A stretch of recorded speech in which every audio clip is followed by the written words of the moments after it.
Welcome back to another episode of Lost in the Farmer's Market Garden Shorts, where today we're talking about this lovely specimen here. Now I'm going to show you the whole thing. This plant was actually an accident. Funny story. I'll get to that in a moment. Its scientific name of this fabulous looking plant here, and we're going to zoom in just for your benefit, is Nepeta cataria. That's right, folks. It's cat. That magical herb that's basically cat marijuana. And its scientific name, Nepeta, actually comes from the name Nepete, an ancient Etruscan city. You may or may... Hold on. Someone wants to get in the film. What? What do you want? Anyway, see? I mentioned it by name, and suddenly the hairballs are fascinated by it. Anyway, it... as I said, it's actually native to Eurasia, which is Europe, Asia, whatever. So, basically, they didn't track down a specific location. It's just naturalized across such a wide range that they labeled, effectively, 2 areas as its home zone. Anyway, this plant is hardy from zones 3 through 9. It prefers a soil pH of 6.1 through 7.8. Its exposure is full sun, though this one is growing where it gets morning sun, and from the white slab siding of my house here, it's getting refractive light, and it gets afternoon shade. So this is the biggest of the 3 in the test gardens. 2 of them are in hanging baskets. This one occurred naturally, and I'm going to explain that again in a second. Now the height can be 1 to 3 feet, which this one most certainly is. Width to 18 inches, which this one is actually bigger than that. Remember, kids, plants are illiterate. They cannot read the books, they cannot read the websites. They don't know that they're not allowed to get bigger than a certain size. Just saying. The stuff you may grow and the stuff you may have in the field may break the standards that you would expect. Get used to it, kids. Anyway, other names for this plant: catswort, catwort, catmint. Now, not to be confused, catmint, which I did in a prior video in a prior season, is related to this. It's just a different member of the family, and catmint doesn't have the same properties that catnip does. True catnip.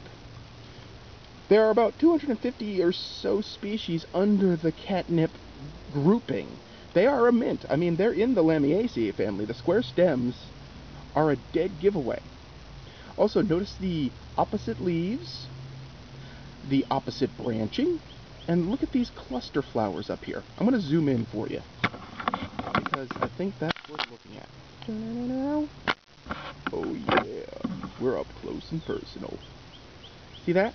That cluster flower. When the flowers come up, they're going to be small little tube flowers that have a lip. They're probably going to be pink or lilac colored. I can't remember what. Well, again, this is a volunteer. This whole plant is a volunteer. I didn't plant this. This was an accident. Now, yeah, let's get into that, shall we? Okay. This plant, all of this, all of that.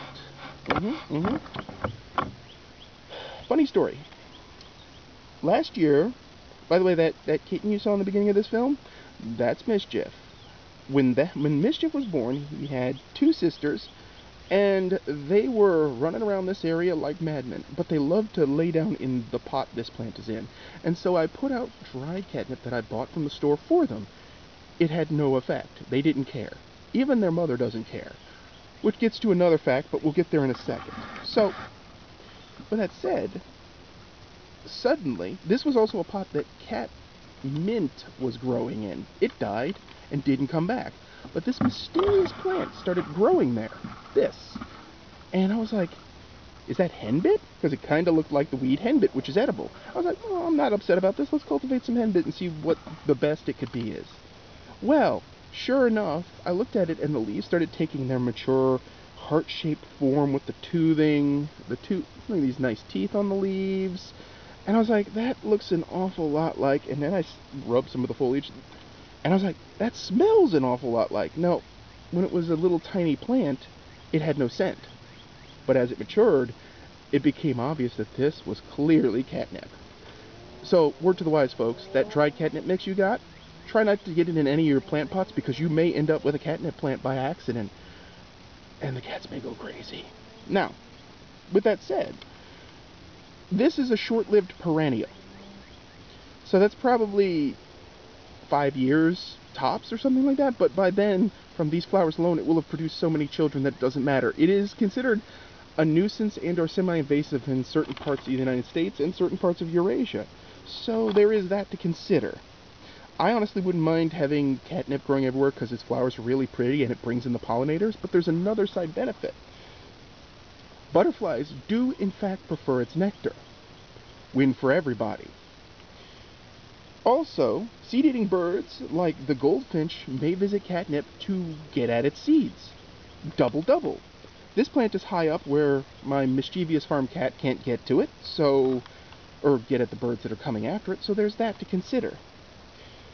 Interestingly enough, about 1/3 of cats are completely unaffected and have no response to catnip. And that response has been proven to be purely genetic. It's not just that they don't like it, it's that they just don't have the chemical receptors to even be interested. Now, on that point, I should point out that the farm cat Caliente has no use for catnip. She doesn't give a crap. I could throw it at her and she wouldn't care. She'd be annoyed at me for throwing something at her, but, you know, she doesn't care. Mischief only cares if it's fresh off the plant. Doesn't like the dried stuff. So, genetics, kids. It goes even, I mean, you know. Now, that active ingredient is Nepeta, wow, that's one word. Nepetactone. Nepetactone. It sounds like a, never mind. I'm not going to say what that sounds like, but it sounds fresh. Anyway, cats cannot OD on it, but can become oversensitized and have a low and limited reaction. It is recommended that when it comes to catnip toys, you don't leave them laying around. You pick them up after you're done playing with your cat and entertaining your hairball, and so that way they don't become desensitized to it. Exposing cat to catnip about once a week is the best way to go about keeping a reaction going. In the wild, though, catnip is found on sites with disturbed soil like roadsides and edges of fields. And while we're at it, we're going to get this on camera. See that? That is Caliente down there. There she is, and her new batch of kittens. Okay, enough of that. It's funny when family time happens. Anyway, so as I was going to say, roadsides and edges of fields. In this case, it sowed itself from a package of catnip that volunteered, so there it is. And lastly, I want to point out it is a mint, but it does not spread by underground runners. It spreads almost exclusively by seeds. So, not a problem. You may or may not be able to take a chunk of it this size, pre-flowering, and stick it in some water and it might root. I have not tried it because it's so easy to grow from seed that who cares? But you can try it in your garden and give it a shot and get back to me. That's about all I have for you in this weird cat pot farm cat episode. If you have any comments, or have you grown catnip and had success or failure, just let me know. Please hit the like and subscribe button if you like this episode. And one last thing before I move on to the next. The link to the blog is located at the end of the description for this video.